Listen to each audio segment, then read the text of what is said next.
demonstration agronomist in the Northeast region and do quite a bit of demonstrations with cover crops, different aspects of planting cover crops. And today I have with me Peter Egebdi. He is a grad student finishing up his PhD in agronomy, and he works with me on all the projects that I have going on, including the project we have going on up in northern part of the parish with the Patrick Taylor Foundation. But anyway, today what we're going to do is we've been asked to demonstrate planting green, and there's a lot of interest, and a lot of people have asked us about planting green. And I do want to tell you that at this point we do not recommend, the Ag Center does not recommend planting green, because there are a lot of issues that can arise if if you're not on top of your game when you're planting and utilizing cover crops and trying to plant a cash crop into them.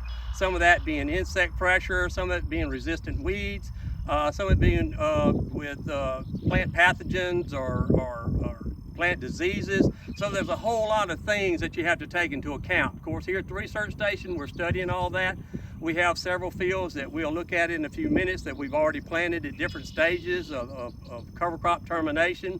But we wanted to plant in green today to kind of show you how you go about doing it if you were. I would recommend, if you wanted to try this, to try it on a very small acreage so that you can get your system intact, so that you'll know basically what to expect once you've done it. The planter that we're using today is historic. In fact, it's a lot older than our photographer is today, but it's a planter that we have access to, that we've been able to adapt to plant in cover crops. So it's as good as any other planter on the market, let's say, but there's a lot of additions been made to it so that we can plant in these type conditions that you're going to see in a few minutes. And what you're going to see us planting into is horrific, really, because we have a lot of biomass there. This actually used to be a field that was used for research with peanuts, so we actually have peanuts that are growing, and we're planting into those furrows. But anyway, this is an old 7100 planter that we have totally adapted. If you see, we have residue managers on the front of it. And the thing is that one of the biggest mistakes we see with people that are using residue managers is they try to run them too deep, or they're not using them for the purpose that they are actually made for. All we're trying to do is clear a path that we can get our seed in furrow and get good soil to seed contact.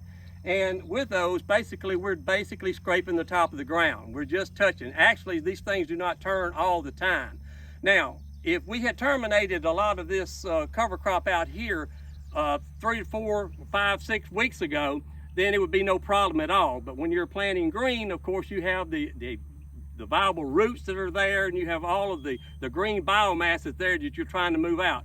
We actually have not even changed these. We're running them just like we were running in cover crops that were terminated like 3 to 6 weeks ago. Another thing is we have shark tooth openers on this planter, which we adapted to this, and basically they will cut through biomass and give us good soil to seed contact. The other thing is that we're running fur cruisers as our closing wheels, and they do a good job, especially on the silt, loam, and sandier soils. When we get into wet soils like clay, sometimes we have some issues with it being able to close the furrow, so I would recommend being able to switch back and using solid wheels, whether it be iron or rubber, whichever. But so you have to have access to be able to make changes throughout the year when you're planting based on the conditions, the climatic conditions, the type soil you're planting in, and the crop that you're planting.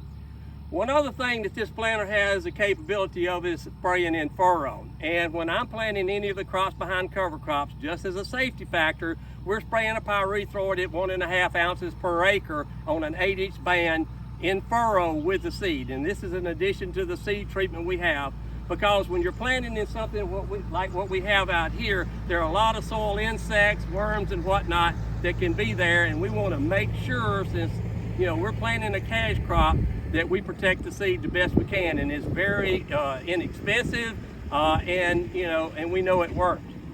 We are spraying a pre-emergence herbicide behind this, and you question, well, how are you going to get this to the ground? Well, basically what you want is a water-soluble type of a pre-emergence. So we're anticipating rain in the next few days, so we'll be able to, this will hopefully be able to get to the ground. Now, we're not terminating these cover crops today as we plant. What we'll do is once we get through planting, we'll come through here and terminate based on what our our weed scientist tells us would be the best thing to use.